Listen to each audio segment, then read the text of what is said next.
Hello and a very warm welcome to the brand new season of the NBA Breakdown with myself, James Gregg, alongside two experts, the Athletics NBA insider Joe Vardon and the Athletics NBA analyst and director of North American sports at StatsBomb on Twitter, Seth Partnow. Great to have you with us for a new season, gents.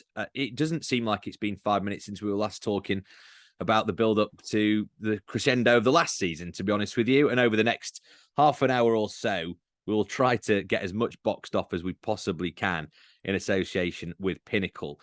I don't really know where to start because there is so much to go at. But I suppose I best ask you, Joe, about time of recording. You've had quite a busy morning with the Sixers, haven't you? Absolutely. They are coming through Cleveland as we speak here as part of their preseason schedule, which is where I still live. And got a chance to catch up with some of the guys. Said hello to Doc Rivers and saw James Harden. And Joel Embiid couldn't make the trip out to Cleveland for something called his personal management plan. But the rest of the Sixers were here and looking fit and ready to go. Nice. Okay. I mean, the time is kind of now for Philly, isn't it? You know, it's kind of all or nothing this season. You know, with the veterans, the depth on their roster, really. You know, if it doesn't work, it might be time to kind of blow it all up in many respects. But we'll kind of get into that. But what was the feeling? What did you know? Do you get a bit of a sense for kind of the mood, the anticipation? Do you get a good look at players? Is it useful for guys like you to actually see that up close and personal? Well, I mean, not to get, I don't know how much the listeners care about this kind of thing, but people like me we're getting our access back way more than it's been since before the pandemic. And so for us, that is really important to get a chance to be around these guys more and talk to them more. We'll be back in the locker rooms. So I'll be there tonight for the game on both sides. Cleveland, who, by the way, is a lot better than the last time we talked. And also get a chance to talk to some more of the Sixers in that setting. Preseason basketball is a lot like spring training in baseball. Everybody's relaxed right now. Nobody is feeling the pressure. And so, and also everybody comes in the greatest shape of their lives and committed to defend and committed to feeding the post. So I would just say just quickly, before we move on, you mentioned things have changed so much since we last talked. And when you talk about the Sixers and this being the year, I think that's true. I think that this is the year for Joel Embiid. It's time for James Harden. And with the sort of the tumult in Boston and Brooklyn, if the Sixers don't do it now, then I think when is a fair question. Well, the new season tips off on October the 18th. That's a Tuesday. The Sixers are first up against the Boston Celtics. That's in the East, of course. And then it's a huge game out West. The Warriors taking on the Lakers for their opening night ring ceremony, of course, as is the tradition, which is really cool. And I'm sure that they will be lapping that up and enjoying it as they quite rightly should. Where do we get things going? I suppose what we look at is where all the teams have made gains, really, to their roster. Seth, when you look at some of the additions that some of the sides have made, some of the trades, some of the players returning from injury as well, that's a big one for the Clippers, isn't it? And teams like that. So where do you look at? Where do your eyes immediately dart to when you look at kind of a big blank canvas for this season? I think you hit on it a little bit. There's sort of two. There's the actual additions, and then I think that it's a cliche that the premiership managers always say he's come back from a long-term injury. It's like a whole new signing.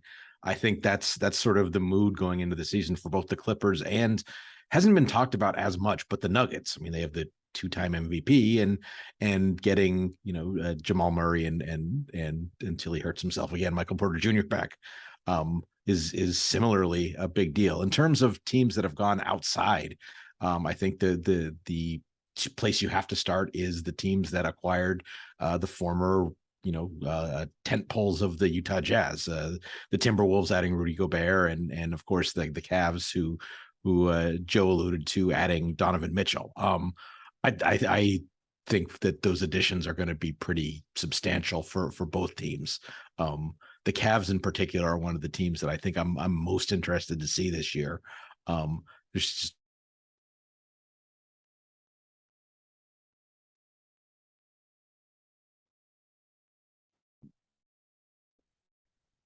so much interesting potential for the squad they have.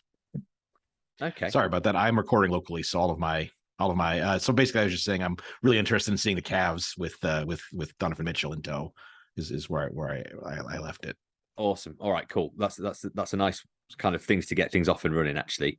Appreciate that. Okay. How do the Atlanta Hawks look? Trae Young, DeJounte Murray as well, in their side. I mean, that's one that's kind of been earmarked a little bit when you're kind of reading the absolute masses of season preview material that there is out there. There's the Cleveland Cavaliers as well. I mean, some of these kind of outside looking teams, you know, Joe actually mentioned they're looking a lot better, Cleveland, since the last time that we spoke. They are. I mean, Seth just fired me up, man. If Seth is thinking about the Cavs, then hey, I mean, maybe Cleveland's where it's going to be this year. I think the Cavs are actually really good as well. And I don't know how they could separate themselves in the East. I feel like they're one player away. And I even wrote this during the preseason, that they have a star or a near star or a budding star at 4 of the 5 spots. If you think about Donovan Mitchell, who Seth mentioned, and then Darius Garland coming off his first All-Star performance, that's your backcourt. And then in the front court, you have Jared Allen, 7-footer, coming off his first All-Star performance. And then Evan Mobley, who the Cavs legitimately say could be better this year than all those guys. Maybe should have won Rookie of the Year last year. So that's 4 guys, but there's 5 spots. And then that 5th spot, on paper, they're just not close.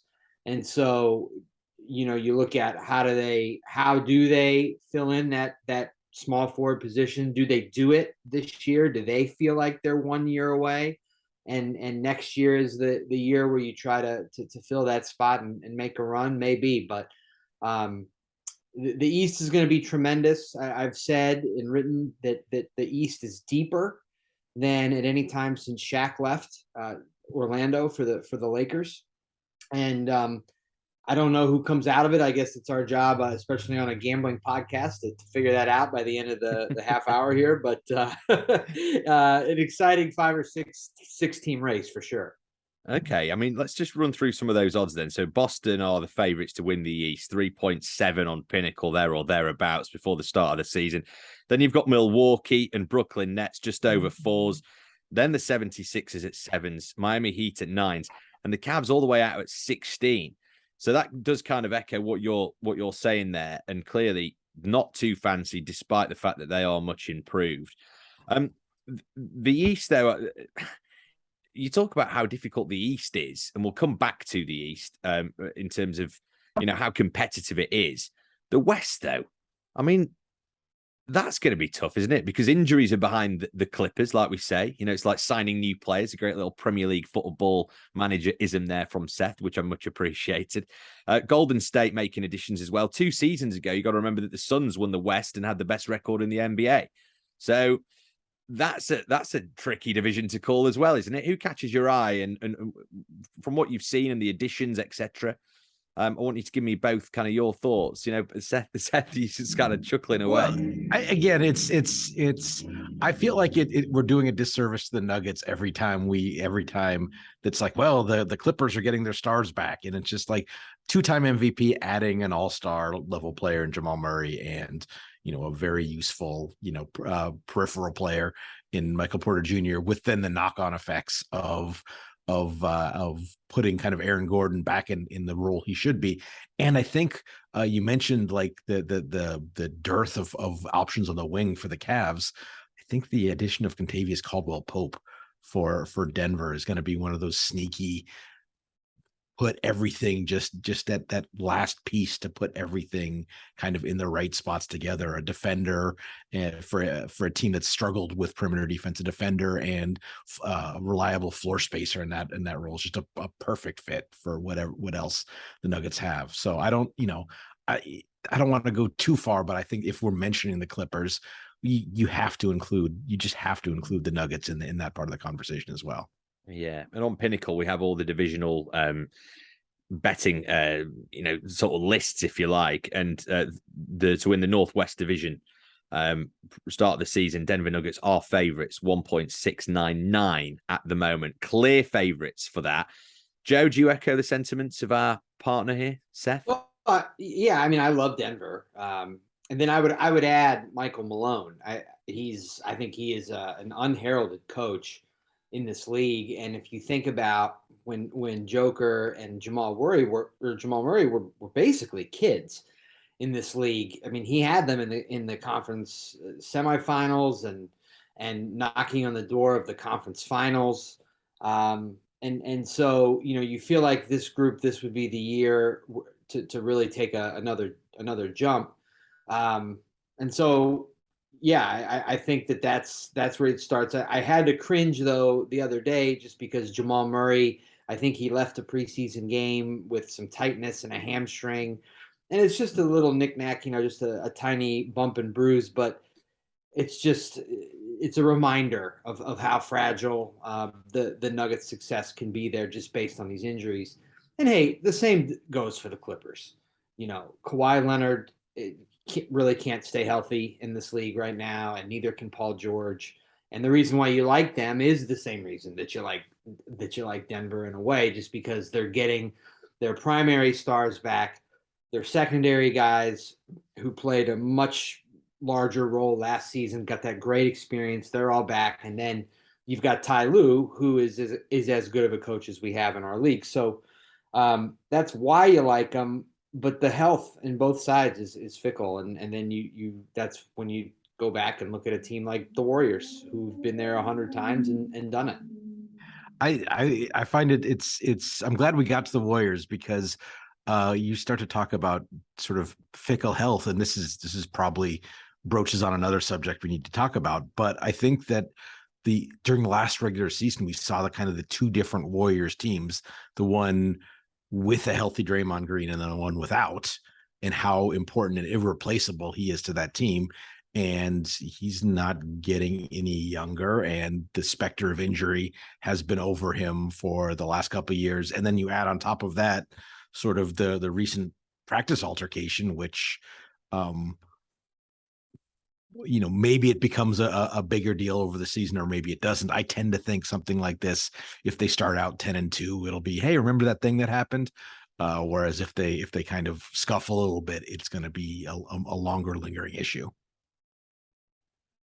We're not going to go through outright title winners right until the very end, because I just think, come on, we've got so much of this stuff to deal with before we get to that stage. And also, it's one of those things. I've not actually listened back to our first edition from last season, but I think we weren't too far off it, were we? And we always try and do this thing, don't we, where we have a little look at who actually who's going to surprise us, right? So front office, good work done that is kind of sneaking under the radar a little bit. We had a little chat, and obviously, my bias towards the Chicago Bulls a little bit, as is quite popular where I'm recording in Britain. But again, they seem to have strengthened a little bit. And if we're moving on to kind of that outside bracket now, they've not made the playoffs since the 2017 season, I believe. So if you look at actually teams like Chicago Bulls, teams from that bracket, talk to me. Who's gonna sort of play their way onto the brink, if you like, onto the fringes? Seth. The Detroit Pistons. Wow. I don't know. I'm not saying that they're going to be a playoff team. I think that they are going to be a team that threatens to at least make noise for a rebuilding team that has added more athleticism in the draft this year, and then went and got, I thought, one of the bigger kind of remaining swing pieces in Bojan Bogdanovic, from, as teams are going to continue to pick at the carcass of kind of that recent Jazz construction. I think that's another kind of very useful and excellent piece that they've picked up. I think they're going to be very frisky. I think second year Cade Cunningham with a training camp behind him, with a dynamic pick and roll partner. If Jalen Duren gets his sea legs under him during the season, I am very excited to see what the Pistons do this season. Okay, Joe's raising some eyebrows at that on our screen. No, I just because and you mentioned our very first show at this time a year ago, and I can't remember whom Seth pulled out of a hat. I almost think it was the Bulls, and he was, of course, right on the money there. and they were in first in the East for like a long time, and made the playoffs, I think, as a 5 or 6 seed. So if Seth says it's going to be the Pistons, we're going to have to pay attention to that. I like the Hornets, and I'll tell you why. I know our odds don't like them, in Vegas, they don't like them. But the Hornets have made the play in each of the last 2 years. They've been right on the doorstep, and they absolutely positively can't stay healthy. Gordon Hayward's health the last 2 seasons has killed that team. If he could even be remotely available for them, I think that they are a team that would have a chance to win enough games to get in. I mean, if you think about LaMelo Ball, he's emerging as one of the best point guards in the league, no question about it. He does have a group alongside him there with Terry Rozier. Miles Bridges is in trouble legally, and we don't know if or when he will be back and if he will play for the Hornets. But they've got a unique situation in there with Coach Steve Clifford. He's getting a second chance to coach the team, and he is back replacing the guy who replaced him, which is almost unprecedented in the NBA. Not entirely, but close. And so we'll see how that works. If he can get the Hornets to play just a little bit of defense, I would pay attention there. Okay, well, they're at 14s from the Southeast Division on Pinnacle, which is some way behind the Atlanta Hawks and the Miami Heat from that little grouping of 5 teams.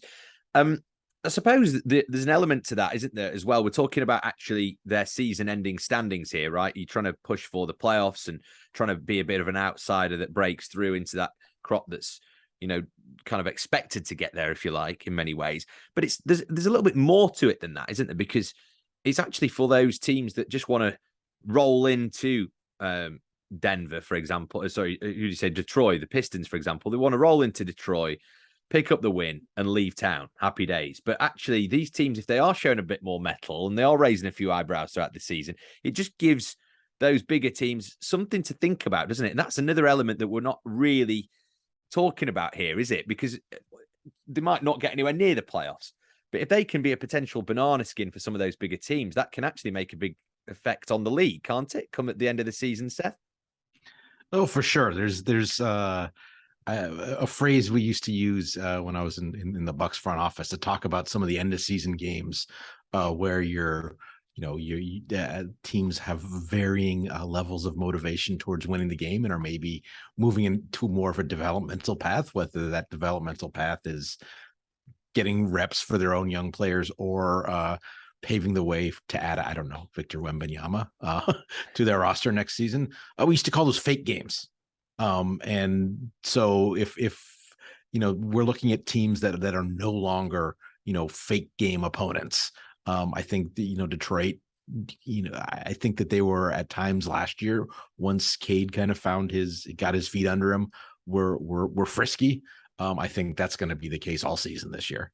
Okay, that's nice. And Joe, is there any of the teams that you can kind of see being in that disruptor mold, who are going to really kind of disrupt things a little bit in terms of the norm? It's just going to be, Seth brought up the name. And that name is going to dominate conversation in the NBA for any team that does not look like a contender. And that, of course, is Victor Wembanyama. I don't know. Like last year, we had such a nice race for the play-in. Seemed like everybody wanted to get in, make that top 10, get into the tournament, see what happens. And now you just have to really have an honest conversation in your organization about how much that's worth to fight for the bottom rung, maybe get in as an 8 seed after you make it through a play-in, or give yourself a chance to get a player who, let's be honest, Richard Jefferson said if 18-year-old LeBron were in the same draft as Victor, LeBron would be number 2. That's insane and probably true. We just haven't seen a guy like this. And so I don't know about that disruptor thing. I just think we're entering a season here where the 2 teams that were in the finals last year, one lost its coach to scandal, and the other, for now anyway, lost its one of its glue guys to scandal. And so I think those are some 2 pretty big banana peels at the start of the season. Okay. Well, there are things to factor in, certainly, for our bettors on Pinnacle.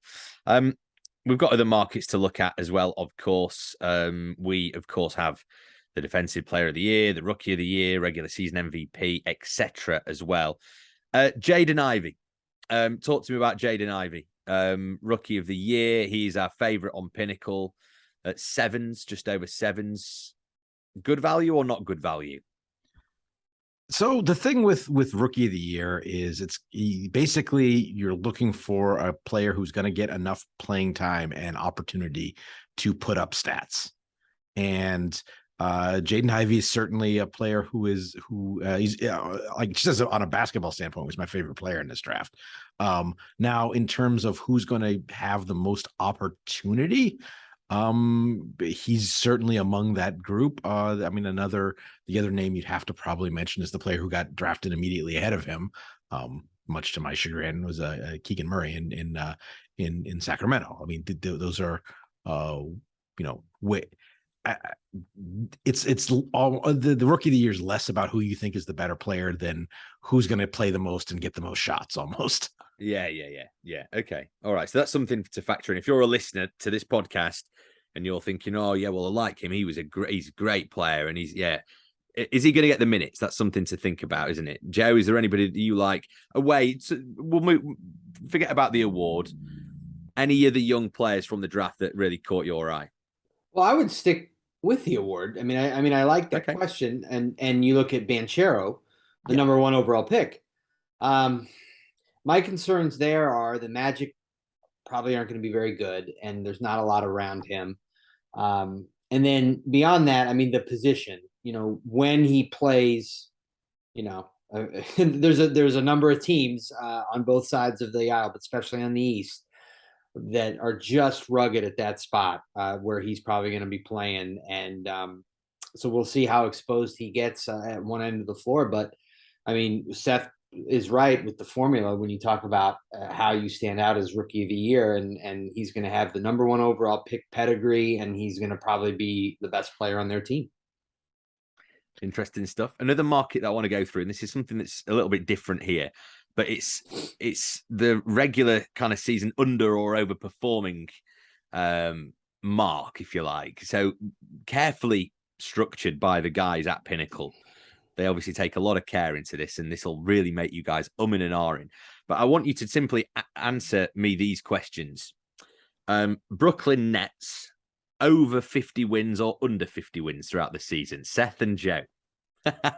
See, this is, you weren't expecting this, were you, fellas? You start with the Nets, and it's very, if you want to be, statistically precise about the Nets are one of those teams you say has a bimodal distribution, in that like 50 is a weird number because it's like way under or way over. And so which way do you think it's going to go? I think I would lean towards the over at this point, just given that the relative health of the key players seems to be pretty good. Okay. Joe, would you agree with that? Boy, I've been burned a couple times with them over the last couple seasons, but they added Royce O'Neal, gave us the famous Brian Windhurst memes when nobody was paying attention. And then on top of that, I mean, they still have TJ Warren, who isn't going to be ready for the start of the season, but if he ever comes back healthy, and now he's your 8th or 9th guy, that's a pretty deep team. So I'm going to hold my nose and say over, I think. Okay. But you got to watch. I mean, Kyrie is a disruptor. I mean, he's already, he spent another whole off season causing trouble, and he just can't seem to get away from it. No, that's another thing to factor in, certainly. And I'm going to only chuck you one more of these, because actually these are quite unkind. I see the pain on your face when I ask them to you. So we'll go one more. I'll tell you what, we'll pick out the Lakers, over 45 wins or under 45 wins. Now that is a tough one.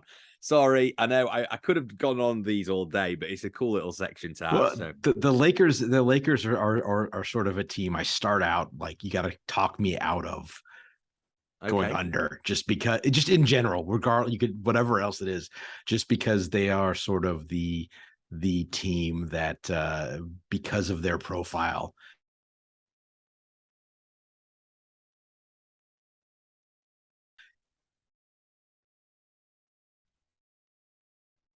the Lakewood at 45 is actually a reflection of where they are than talking about them as like a possible title contender or something like that. So I think I'm going to go under, but that's not a ludicrous line. I think that they haven't solved any of their team construction issues that they had last year. LeBron's a year older. Anthony Davis is already missing time in preseason.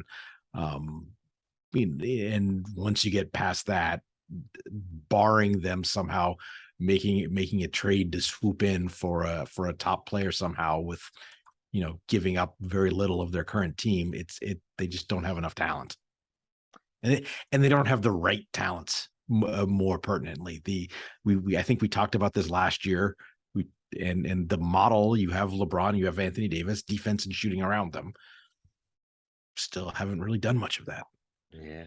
Okay. Seth, if you think if they swing that trade with the Pacers and they get Buddy, and they get Turner, and they give up the 2 first-rounders, whatever, they get rid of Russ as well. Does that change? Do they have the right talent then? I think so. I think obviously getting some shooting around in Miles Turner and Buddy Hield, but I think more pertinently, Anthony Davis doesn't love to play center, and even though when he's healthy and available to play center, that's often the best lineup. I think from a maintenance and keeping him on the floor standpoint, having another option there will help him stay healthy. And also, Miles Turner is a great rim protector in his own right. So I think, the addition by subtraction of moving on from Westbrook and then adding, 2 much more complementary players for just having to use draft capital to do that. If they could do that, that makes them a much better team. If Indy was going to accept that deal, I think it would have already been accepted. Mm-hmm. Yeah, I think you should be excited to watch the Lakers this year because you're going to see LeBron running Bucks stuff, basically. I do have to say that I'm a big fan of Darvin Ham from having worked with him, and I wish him well, and I just wish he had been given a more well-rounded roster to work with in his first head coaching season. I just when it comes to the Lakers, because I mean, the listeners may remember this by now, but I mean, I've spent so much of the NBA portion of my career covering LeBron that whatever team he's on now, you pay a little bit extra attention to, and he has been the face of this league for so long, and they won the bubble year in LA, and he's got 3 titles in 3 different teams. And then since that year, the Lakers have gone further and further away from what they did to get there to begin with. And we've talked on this show before, the basic part of this whole plan was Anthony Davis was supposed to become the alpha, and LeBron was supposed to become, the greatest wingman in the twilight of his career ever, or whatever. And that just hasn't been the case. I mean, Anthony Davis cannot stay healthy. And I hit my head on the desk the other night when he misses a playoff or a preseason game because back tightness. This is like 4 seconds after he told the writers in LA that he planned on playing all 82 games. And then like the next day he's out with that. So I'm going to have to say between Anthony Davis's inability to stay healthy, Russell Westbrook still being on this roster, LeBron clearly on the downside of his career when it comes to his health. He's missing a ton of games over the last 3 seasons. And then the distraction of LeBron chasing and ultimately catching Kareem Abdul-Jabbar for pretty much the holy grail of individual awards in the NBA, or individual milestones in our league as the all-time leading scorer. I think that's enough to distract this team, have a 45 win ceiling, and I would take the under. Okay, that's fun. This is really good, and love the little shooting of the what between you two as well. It's good. We'll have more of that throughout the season, of course, and there are plenty more of those little overs and unders that you can pour your head around as the season goes on as well, all on Pinnacle.com. Right, now I'm going to press you. We've got 5 minutes left of the podcast. I want to just press you both. And I know it's absolutely ludicrous to do this at this stage of the season, and you guys will be doing plenty of it. There'll be lots of chatter amongst you writers and analysts, etc. Just getting your early season name on the board. I'm guessing that you both have one. There's a bit of a reluctancy to look me in the eye here from both of you. Seth, I want a name. Overall, NBA champions come the end of the season. Who's it going to be? So let me preface this by saying that just given the number of teams we've talked about will have a legit chance, this is the most wide open I think I can remember the league being for really the last, I can't even remember. Like, as long as I've been watching the NBA, this is as wide open as I think it's been. That said, if you wanted to pick out the team that maybe they only have a 20% chance of winning the title, just to randomly throw a number, but that's more than anybody else, I might have to be a homer and go with the Milwaukee Bucks. Oh, don't do that. That's my pick. I am sorry. Well, I can go the other one. Which is I've been, big on the Nuggets all off season. So how about that? I'll just throw that out as my preseason finals pick is Bucks Nuggets. Okay. Well, this is nice. Okay. I like that. Joe, you are allowed to have the same as Seth. That's quite good, because then when it comes to the end of the season, you're both wrong. That's very true. That's very true. Or both right. So, there we go. So come on, hit us, Joe. Obviously, the Milwaukee Bucks. So, we've touched on it a little bit, but this was a tumultuous offseason in the NBA. So many problems in Brooklyn that ultimately were resolved insofar as Kevin Durant and Kyrie Irving are on the same team, but all kinds of drama there. You think about in Boston, Ime Udoka will not coach this team this season and probably never again because of his off-court transgression. And then, of course, as we've said at Golden State, Draymond Green punched Jordan Poole in the face and could have killed him with that punch. What kind of impact does that have? So in a season where there's so much drama and so much uncertainty, there's one team that's good that does low-key better than anybody, and that's the Giannis Antetokounmpo-led Milwaukee Bucks. They don't allow it in their locker room. They just don't. They show up to work, they go home, they go about their business, and they may have won it last year if Chris Middleton hadn't gotten hurt and missed so much time in the playoffs. So they are my pick, and it's basically because when you look at all the brush fires in the towns with all these other contenders, you just don't have that in Milwaukee. They remain deep. They've got their big three. Jrue Holiday is great. So much continuity there. And so, 20%, like Seth said, which is a low number, but with this many contenders, I like it. Well, they are at 7.2 with us on Pinnacle. The Boston Celtics, incidentally, are our favorites at the moment, 6.690. There are only 4 teams below 10s, and then the rest are way out, including the Denver Nuggets, who are out at 20s. So there we have it. You can see a full list of odds on Pinnacle.com. Seth Partnow, thanks so much. Joe Vardon, an absolute pleasure. We will be with these two experts all the way throughout the season at regular intervals. Please keep across all of Pinnacle's betting resources as well. There is so much insight. There are NBA predictions as well. There are these podcasts, of course, and there is the brand new EuroLeague predictions as well to keep you well informed across the entirety of the season. Odds were correct at the time of recording. Enjoy the start of the new season, and we'll speak to you again in a few weeks' time. Thanks for listening.